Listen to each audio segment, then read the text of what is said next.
My mom had a full-blown meltdown, threw a knife, threatened me, got taken by police after I called a welfare check, and now she says I betrayed her and destroyed our life just because I started having friends and feelings for a guy.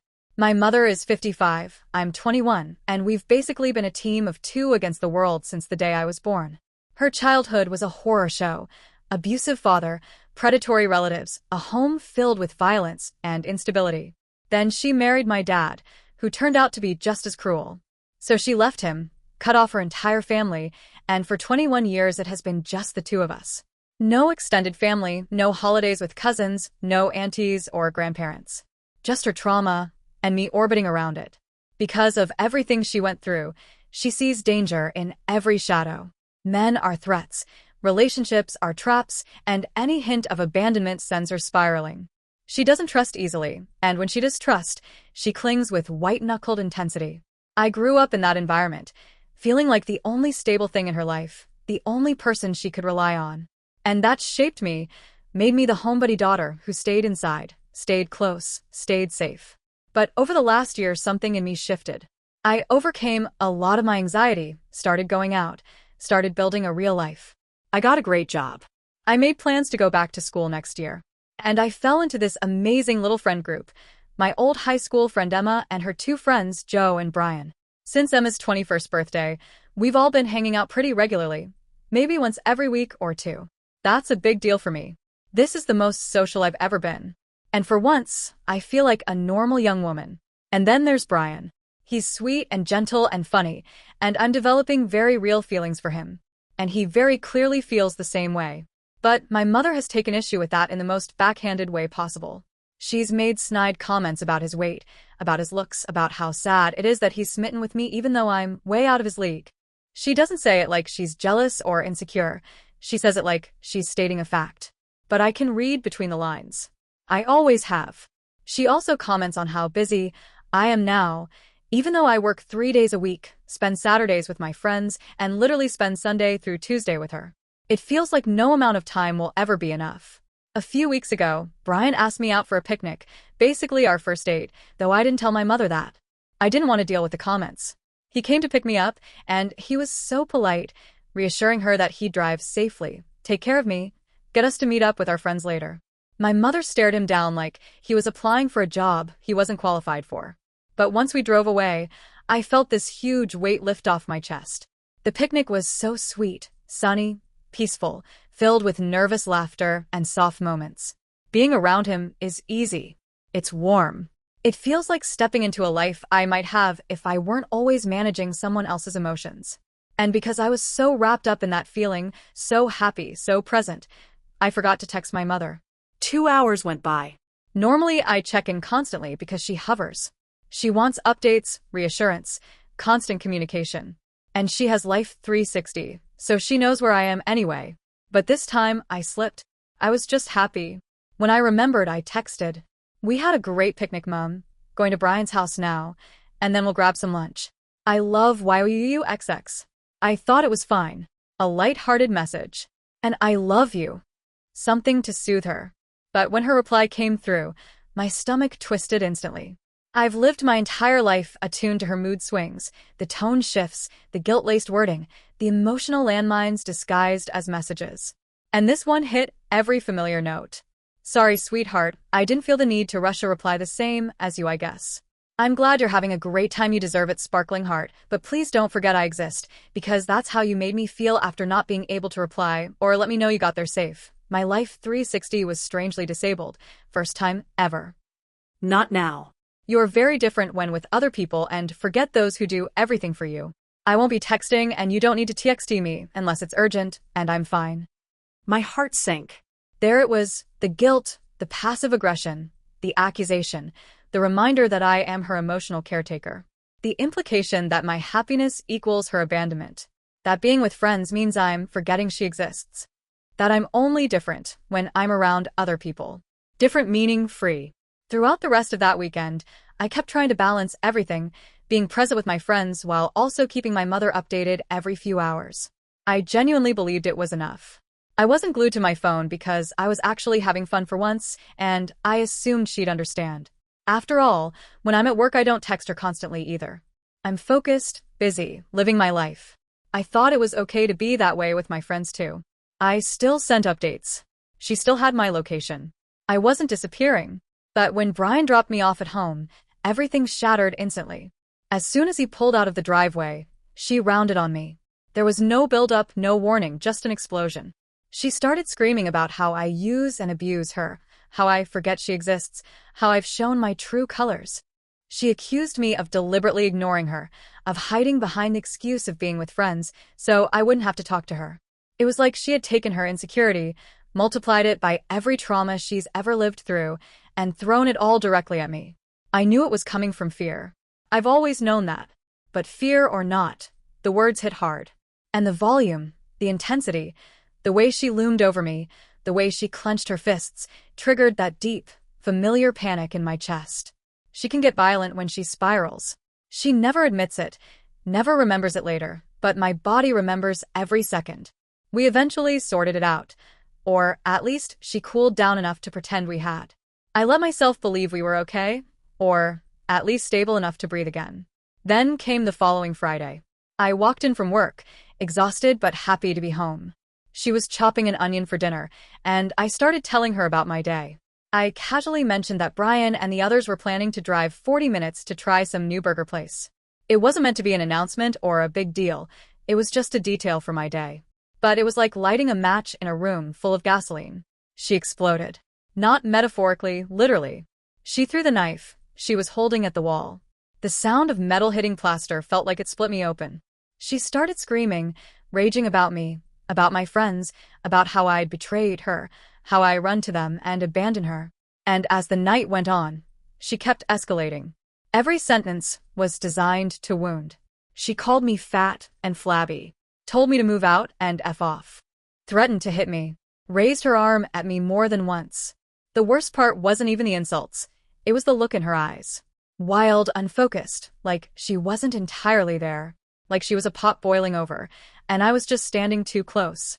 I tried to retreat to my room, but she followed me. She woke me up over and over, storming into my room every couple of hours to scream again. At one point, she threw a dress at me.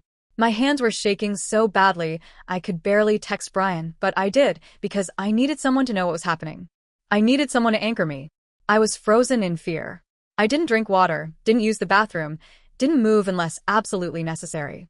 My whole body locked into survival mode. I genuinely thought she might hit me. I genuinely thought something irreversible might happen. By morning she had deflated, but not in a comforting way. She was still passive-aggressive, still sharp in her tone, but she asked me to cuddle with her in bed. Like I was supposed to just fold myself back into the role of emotional bomb. I lay next to her, stiff and silent, terrified to shift my weight in case it set her off again. I know she's under unfathomable stress. I know the doctors have been dismissing her pain, threatening to take away medication she is legally prescribed. I know she feels trapped in her body and trapped in our home while I'm at work.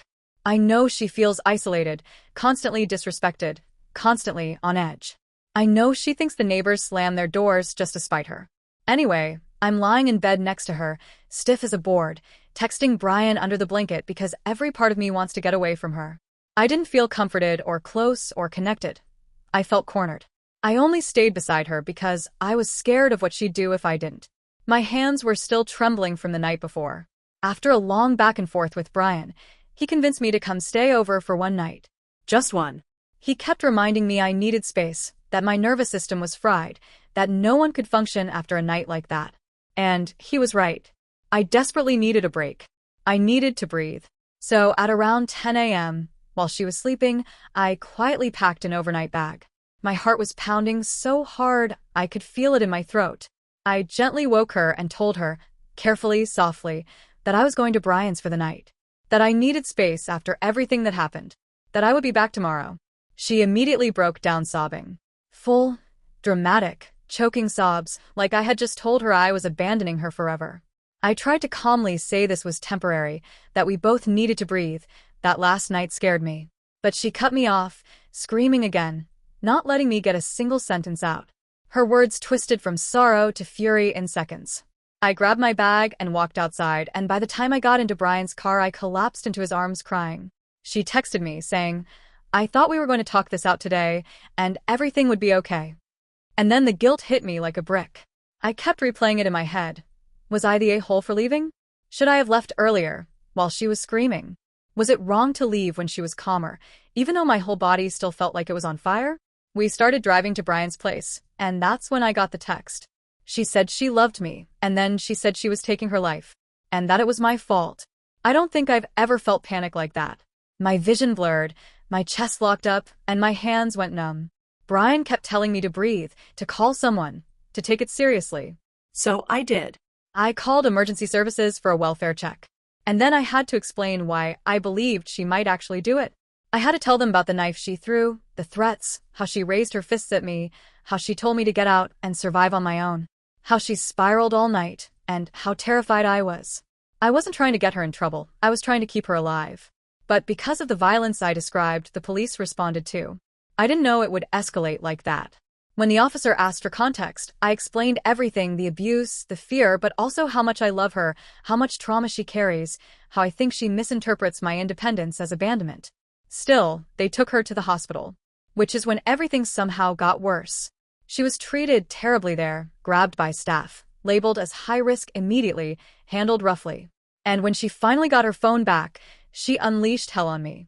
She texted, "Whatever hold you put on me didn't work. How dare you? You are dead to me. Don't come back to my home," followed by an avalanche of words so cruel I could barely read them. She blamed me for everything. Accused me of betraying her. Said I ruined her life. Said I'd better stay gone. She blocked me after the hospital incident, and the silence felt like a knife hanging above me. But after a few hours, and after Brian stayed beside me the whole time, making sure I ate, making sure I breathed, I called her from his phone. The moment she heard my voice, she broke down sobbing, apologizing, Begging. telling me she loved me, missed me, never meant anything she said. And because she's my mom, and because I've spent my entire life stabilizing her storms, I forgave her. Or, at least I told myself I did. Maybe I was just scared not to. For a few days, things seemed okay. Fragile, but okay. She was overly gentle, like she knew she'd gone too far. She didn't mention the knife, the cops, or the hospital. She acted like none of it happened. But the second I started seeing my friends again, the second she sensed even a grain of independence, it all snapped back. She invited Brian to stay the night on our couch after a late shift. She invited him. She acted pleasant while he was there. But the second he left, she unleashed the nastiest rant I've ever heard. "He's a fat man ruining our routine," she said, and then it spiraled. "He's a grub. He had a smell about him. A walking heart attack. Overweight and disgusting. He's immature. Don't even think about dating him. You're way out of his league. Don't embarrass yourself by showing him to coworkers. He works in that rotten suburb with those disabled and Aboriginal kids. If he takes you there, I'll kill him. If you kiss him, you might catch anything. I'd be disgusted in you. His haircut looks atrocious. He didn't flush the toilet, disgusting hygiene. You need a challenge. He's obviously developmentally delayed. You'll never get my blessing. If you gain weight because of him, I'll be sick." She said all of it like it was just fact. Like tearing down someone gentle and loyal was some kind of maternal duty. And the worst part? She said it so casually it made me feel insane for being hurt. At one point she walked past me, brushed my leg with her hand, and froze. Then she said low and cold, "Don't you dare call the cops again. And don't cry abuse." They told me what you said about the knife. I haven't even gotten up you for that one yet. I felt my stomach flip. Because I did tell them. I had to. They asked me why I thought she might hurt herself, and I told the truth. She'd threatened me, thrown a knife, raised her fists. I didn't exaggerate. I didn't lie. I was scared. Now it feels like I'm walking on broken glass, just for wanting a life. She's furious that I have friends. Furious that I have even a little independence. Furious Brian exists in my orbit at all. Furious I called a welfare check when she threatened to end her life and blamed me. And I keep asking myself, did I destroy our relationship by protecting myself? Am I the a-hole for going out once a week? For liking someone gentle and kind? For not wanting to sleep next to someone who had just screamed at me until I was shaking? Am I the a-hole for calling a welfare check when she said she was taking her life and implied it was my fault?